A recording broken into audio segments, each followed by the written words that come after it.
3 suspects, 3 competing motives, a 3-year investigation into one of the worst acts of industrial sabotage in modern history. Who blew up Russia's Nord Stream pipelines? Why did they do it, and how?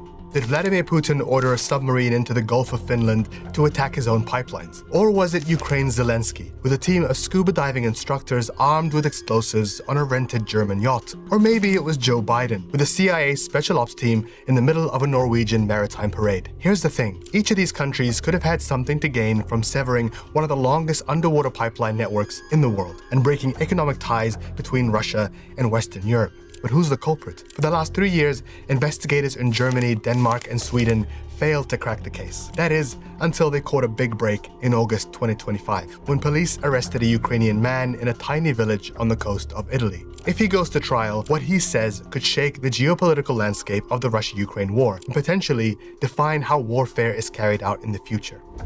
I'm Mohammed Hassan, and this is Pinch Point, where politics and geography collide.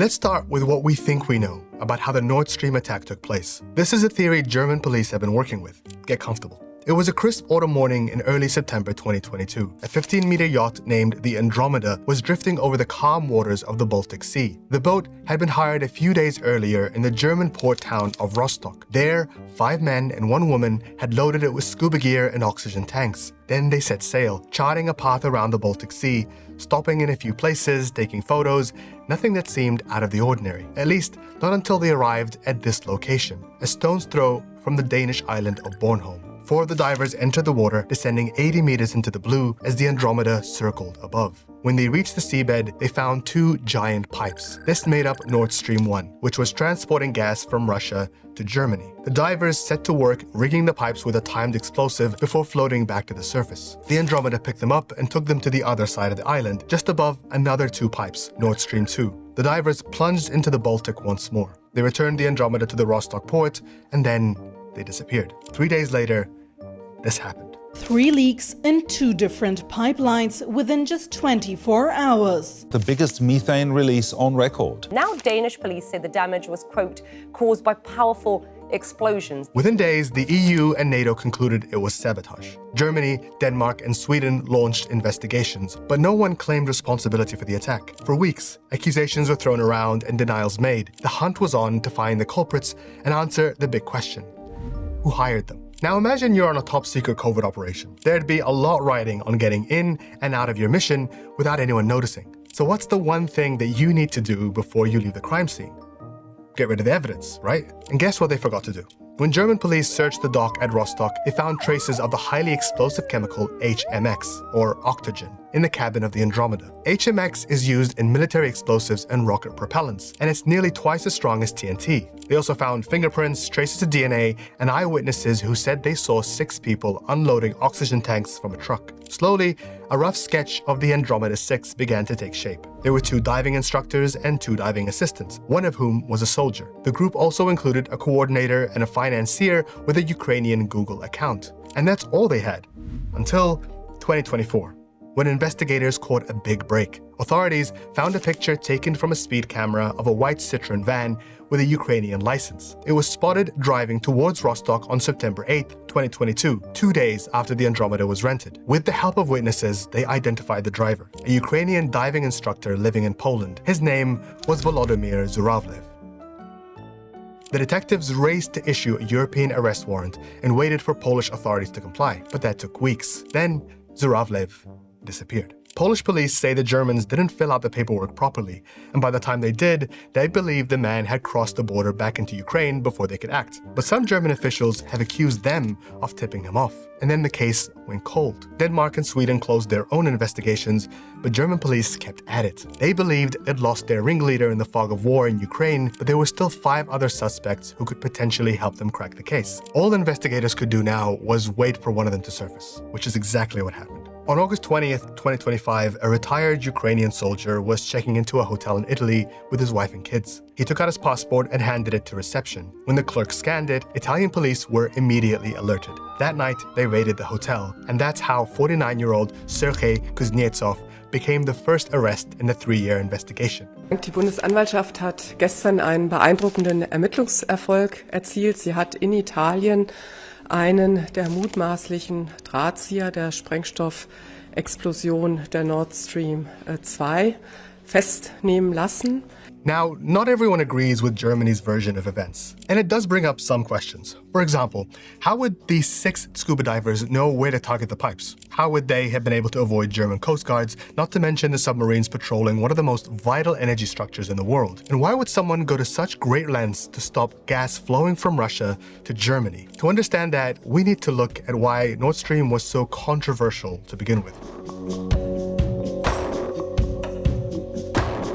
Throughout the Cold War, Europe became extremely reliant on cheap Russian gas. At its height, Russia provided 100% of Finland, Latvia, and Estonia's natural gas, and almost half of Germany, Poland, and Italy's usage. Russia's state gas giant, Gazprom, made tons of money building and running those pipelines. And in 1997, it proposed a new parallel network that would run under the Baltic Sea and directly to Germany, Russia's biggest buyer of natural gas. It may be hard to believe, but the man embracing Vladimir Putin here is the former German Chancellor Gerhard Schroeder. They had just green-lighted the Nord Stream pipelines in 2005. In fact, Schroeder was such a fan of Russian energy that he later became a board member of a Russian gas company and a chairman of the Nord Stream project he had greenlit. The Nord Stream 1 project was completed in 2011, and it was immediately hailed as an economic miracle for Russia and Germany. I mean, look how happy everyone is here. It was so successful that by 2018, Gazprom was building a second set of pipelines, Nord Stream 2, to double the flow of gas to Germany. But Germany had another much more ambitious intention, to intertwine Russia's economy with Europe to hopefully dissuade it from ever thinking of, starting a war and trying to annex one of its neighbors. Yes, they really did believe that. Germany had this approach until 2022, based on interdependence theory, that it would have closer relations with Russia and that would then promote peace in Europe. The problem with the gas pipelines was, however, that Germany was increasing its connection to Russia at the expense of the Ukrainian-Russian connection. It was basically gas that would have otherwise flown through Ukraine and would have made or would have kept Russia dependent on Ukraine, on the Ukrainian gas pipeline system. But Germany has helped Russia to prepare basically the war by building these gas pipelines. There were 2 countries that really didn't like how chummy Russia and Germany were getting, and they especially didn't like the Nord Stream pipelines. One of them was the United States, which argued the projects undermined European security. It also had its own natural gas it wanted to sell to Europe. The other was Ukraine, which had already lost the Crimean Peninsula to Russia in 2014 and worried something much bigger was coming its way. Russia overnight launched its long-anticipated attack on Ukraine. It was unprovoked. But this is what Russian President Vladimir Putin unleashed on Ukraine. Мы будем стремиться к демилитаризации и денацификации Украины. That's why when Russia invaded Ukraine in February 2022, Europe found itself in a tight spot. And when the EU reluctantly decided to impose sanctions on Russia, Moscow responded by turning off most of the gas, plunging the continent into an energy crisis. Germany and France scrambled to reopen their coal plants and looked to other options to immediately meet demands. The US was, of course, happy to help. In August 2022, Ukraine's President Volodymyr Zelenskyy spoke at an energy conference in Norway. He told attendees that Europe's independence from Russia, particularly in energy, is of fundamental importance. And sure enough, Western Europe had begun to rally around him, politically and militarily. But at that point, Europe's energy crisis was still reversible, at least in theory. If the war stopped and Russia turned the gas back on, things could have gone back to business. That is, until 1 month later, when Nord Stream went boom. Tonight, sabotage at sea. That's what President Biden is calling the leaks. European leaders are accusing Russia of sabotaging 2 underwater gas pipelines in the Baltic Sea. Ukraine is calling it a terrorist attack. And so we return to our big question. Who blew up the pipelines? Well, let's follow the money. Ukraine never made it a secret that it hated the Nord Stream project and wanted it gone. Важливим є також рішення Німеччини зупинити сертифікацію Північного потоку-2. Воно має стати незворотнім і повністю зупинити цей проєкт, який є зброєю. 3 months before the Nord Stream explosion, the White House received an intel report that Ukraine was planning an operation to sabotage the pipeline. The report even indicates that it would involve a 6-person team, reporting directly to the country's army commander, General Valery Zelenskyy. The CIA warned Ukraine not to do it, and weeks later, Washington informed its NATO allies that the plan had been scrapped. General Zelenskyy is now Ukraine's ambassador to the UK, giving him diplomatic immunity. He's since rubbished the report, calling it a mere provocation, and saying Ukraine's armed forces aren't authorized to conduct overseas missions. Now, back in October 2022, not long after the pipeline explosion, a car bomb partially destroyed the bridge connecting Crimea to Russia. Initially, Ukraine's government denied involvement, but a year later, it admitted it had organized the attack. The bridge was targeted again in June 2025, this time using underwater explosives. But that was on occupied Ukrainian territory. The Nord Stream attack was in EU waters, and Germany, having been forced to find alternatives to Russian gas, emerged as Ukraine's biggest European ally, offering it more than $50 billion